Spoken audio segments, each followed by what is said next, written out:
The SA1000 swivel trim is suitable for tractor loaders. It's a quick and easy system allowing you to perform neat hedge trimming. This system is connected to the tractor's hydraulics, so you'll need a tractor with a suitable hydraulic flow for it to operate properly. 80 horsepower and upwards is recommended. The best way to do this is to bring 2 hydraulic hoses from the rear of the tractor and connect them to the hedge cutter.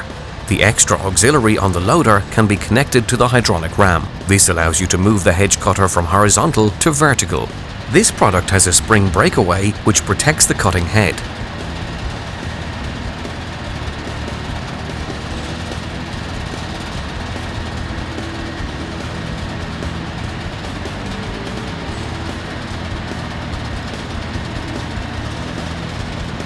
It's very easy to use because you are cutting straight ahead of you and the steering wheel is very responsive to your cut.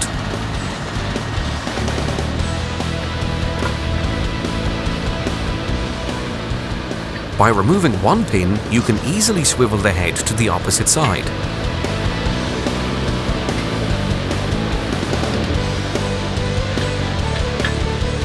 This allows you to cut down behind fences, and it also allows you to cut into corners. This operation is very difficult with other hedge cutters.